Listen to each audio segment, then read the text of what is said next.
Welcome to Unshakeable with Human Design, the show dedicated to helping entrepreneurs use human design to shift from hustle to flow without sacrificing results. Come here to become an unshakable human and build an unshakable business according to your human design. I'm your host, Nicole. Hello and welcome to Unshakeable with Human Design, everybody. I'm your host, Nicole. And we are here together, just the two of us, to talk a little bit about audience building. This is going to be a business-focused episode, business and human design. As always, I work them in. But what we're really going to talk today about is, I hear from entrepreneurs all the time, I need more leads, I need more clients, I need to know how to grow my audience. And I want to break down how you grow an audience of buyers without social media and without being on social media 24/7. Without being a slave to Instagram. Because I know I saw one of the women that I'm connected with, she's a super connector, she's very visible, she teaches content writing, and she was talking about taking an Instagram detox. She had to take a break, she had some things going on in her life, and she, for the first time in a number of years, didn't post anything, and didn't post anything to her stories or anything where she had been really diligent and very consistent for a long time. And it had a tremendously positive effect on her life. The fact that she was able to step away, and it's caused her to change her relationship with Instagram, where she's like, I don't think I want to be on here as much as I was before. So she's shifting. Now, some people would think that, well, if I step back from a platform like Instagram or whatever your platform of choice is, when I step back, then my business will suffer. I'm going to make less money. I'm going to get fewer leads. People aren't going to remember that I exist. And that's a big problem. That's a big problem because this is how we become slaves to social media. And we really build resentment to the social media platforms, to writing content, to doing all the things. So speaking from a human design perspective, projectors, if you feel like you're putting yourself out there and you're not getting recognized, then you get really bitter and you start to hate the platform, and you have a lot of bitterness is like resentment. There's resentment toward it. You're taking up time. You're making me tired and I'm not getting anything from it. Nobody's seeing me. There are people on here that are not as good as me getting recognition and I'm not. That's like projector nastiness. That's like projector not so great land. And then we have generators. You go to write content and you just don't want to do it, but you have to today and you're frustrated and you're pushing through. So you're in your not self. Manifestors, you guys can usually be pretty good at saying like, I'm not doing that. But if you're in that rat race of feeling like you need to keep up with content writing and being visible and doing all the things, you get downright angry. You're just all pissed off and you're either pushing through or you're like in anger and not doing it rather than in peace and saying, I don't have to. And then reflectors, you just feel overwhelmed by the whole thing, having to show up and what do you say and all of this stuff. It doesn't feel in your control. It feels like a lot. Probably even opening up the app feels like a lot for you energetically. So having to show up there is going to put you in just this place of just feeling, I don't feel good. I don't feel good when I'm on here. And any of those things are going to force you to feel not great about the platform overall. Even if it's just that one moment that you feel bad, it carries over to the next time you have to show up there and you're just like, oh God, why do I have to be here? So I have a question for you right now, which is just like, how do you bring in your leads currently? Now, a lot of people will say, well, I get them from Instagram or I get them from here. But really, if you look at what you're doing and you look at where your people are coming from, where are they coming from? Are they coming from Instagram? Because sometimes we feel like we need to be someplace and we really actually don't. And I tested that theory about 2 years ago, I guess it was. I really should know. I think it's 1.5 to 2 years ago. I tested that theory where I pulled back and I said, I don't really want to be on here as much. What else could I do? Now, most spiritual entrepreneurs, like when I speak to them in my Business by Design program, inside my other containers, people who do readings with me, people that I'm connected with, when I ask them how they get leads and how they get their clients and where people come from, a lot of them tell me that they get them through referral, they get them through networking, they get them through launching to get buyers in. And launching is great, but they're having less than 100 people sign up for their launches and their conversions aren't great and or aren't consistent. So these are like the problems that they have. So then they naturally go into, I've got to be more visible. I've got to be out there more. I've got to be like on Instagram more. And then you end up in this Instagram tug of war. And I was there. I did this exact thing. I was absolutely in this race of trying to show up all the time. Like, I just got to be out there more. But when you're trying to be out there more and people aren't seeing you, first of all, you're in kind of desperate energy then when you're showing up. You're not an authority when you're showing up wanting to be seen. I don't care if you have an open throat or a defined throat, that's going to show up yucky if you're showing up like trying to be seen and really feeling like nobody sees me on here. The algorithm hates me. I'm shadow banned.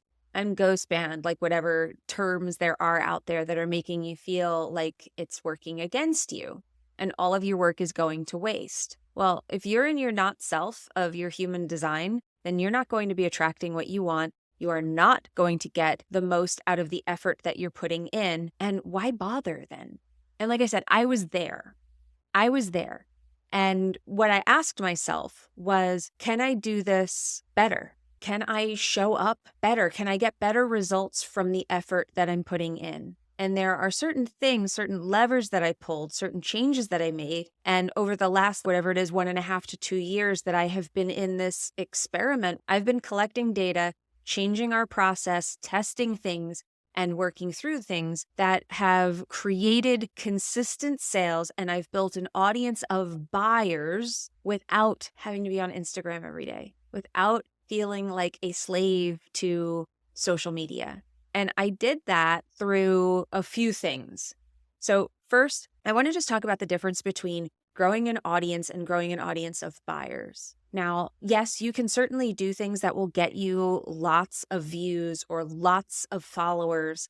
Actually, if you talk to a lot of people who go viral, unless you go viral for the actual thing that you do, that you sell, a lot of times the viral thing is a cute thing that your kid did or something, and then you get the wrong people in your feed, and then the algorithm isn't serving your content to the right people. So you have an audience and it looks really big, but it's not really the right audience. So it's not converting into buyers. So there you go. You have a vanity metric, you have a vanity number that looks really good. But when you put stuff out there, people aren't responding. They're not signing up for your stuff. They're not doing what they're meant to do, what we want to do with our audience. So we have to grow an audience of buyers. We have to put people in the pool, people that are potentially going to buy something from us, the people who really receive our message and who are going to buy, not just freebie seekers and lurkers, and certainly not the people who don't align with our message. So the key to growing your audience of buyers is to demonstrate what you do, to really have a core message, something you stand for, a mission. How are you different? And how is what you do different from everybody else in your space? Now, I'm really speaking especially to our spiritual entrepreneurs, the transformational coaches, the healers, the astrologers, the people who when you sell things in that squishier realm, as I refer to it, the ones that don't have a hook of this is how, follow my framework and make $1 million in 8 days. Here's how I made $500,000 last week. If you don't have hooks like that, it can really feel like, how do I get seen out there? So I'm speaking to those people because you do provide something of high value. And I think that it can be very difficult for you to articulate it. At least that has been my experience working with these people for a very long time now. That is very difficult for them to explain. Spiritual entrepreneurs, transformational coaches, transformational people who offer a transformational service, it can be very difficult to explain what you do, how you're different, and why someone should invest with you, not just be inspiring to them. We can be very good at that. And there's content that serves that, and there's a way to do that. But we don't want an audience of just people who are inspired by us. We want people in our audience who are inspired to buy something from us. And there's an equation to this that adds up to what the step is in order to make this happen. In order to build an audience of buyers, you need human design, which is going to be that differentiating factor. The way that you really start to stand out to other people is by being in your purpose, especially if you're in that transformational space, if you're a healer, spiritual, if you fall into that category. It's going to be so important for you to stand out from everybody else who sounds like they're doing the exact same thing as you. People are going to have to trust you that you can get them the transformation that other people probably have not been able to get them, or they haven't been able to get for themselves. So you have this differentiating factor in human design, which is fabulous. But then you need a message. So you understand what it is that you are selling. And then you need podcast. The podcast is key. This is how you do it without social media.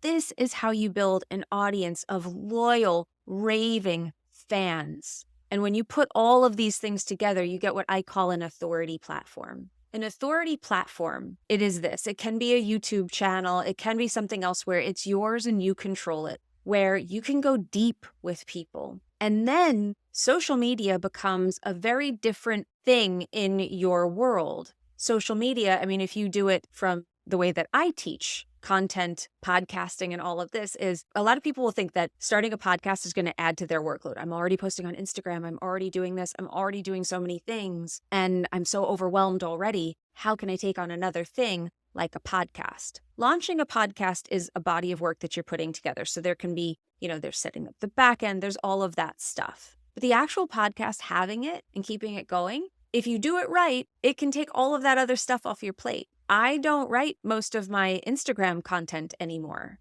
I approve it, but it comes from the source content of this show. My team goes in and repurposes my episodes into content for our social media. They do it for LinkedIn. They do it for Instagram. It also goes to our Facebook page. It goes to our email, to our newsletter. So our whole email list gets emails that I don't write usually. Occasionally, if you get one that's personal for me, that's me. And I write some of them. But for the most part, the weekly emails and the regular social media posts and stuff like that, a lot of times that's not me. But it is me because I created this source content. They are carefully crafted in a way that is driving sales, that is nurturing people, that is bringing new people in. I have a framework and a system that I follow that allows me to hand off all of that other work to other people. And it's incredibly freeing. And there have been times where I have done that and I've taken on too much on my own, and it can feel like a lot. But once I put systems in place where I could hand this off to somebody else, but even when I haven't, the way that I started this process was using AI. I have been able to repurpose an episode myself very, very quickly. Someone's sick.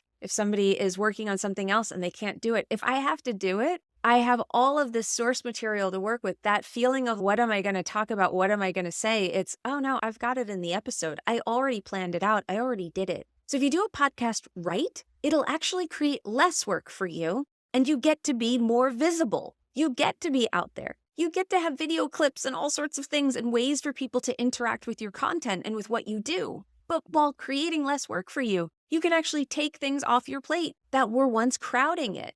It's so amazing. And the beauty of a podcast is that it builds an audience of buyers. Why? Because it's very difficult to go deep on Instagram. But in podcasting, you can go so deep with people. It is such an intimate connection that we have here. I have people all the time get on calls with me and they're like, I feel like I know you. I listen to you. I listen to you like every morning. I have old episodes. They tune in daily. If not, they're absolutely on the weekly schedule with us with our 2 new episodes each week. And they're like, I just listened to you for like 5 days straight. I just binged a bunch of episodes. I can't believe we're talking right now. They already know me. They're already bought into something. A lot of them buy something without ever talking to me. That's the magic of having an authority platform, not just a podcast, because there are plenty of people with podcasts out there that do not make money from them. And that's a shame. And I was one of those people too for a long time. I did not make money from my podcast for quite a while because I hadn't figured this stuff out yet. But now that I have, I'm sharing it. So we're actually doing my 5-day free masterclass starting on November 11th. We are doing this and it goes for a number of days. So it goes from November 11th to, I believe, the 18th. And if you listen to this episode anytime in that window, you can get the replays, even if you're listening to this after November 11th. But this is the Authority Accelerator Masterclass. This is my 5-day free masterclass. It is super high value.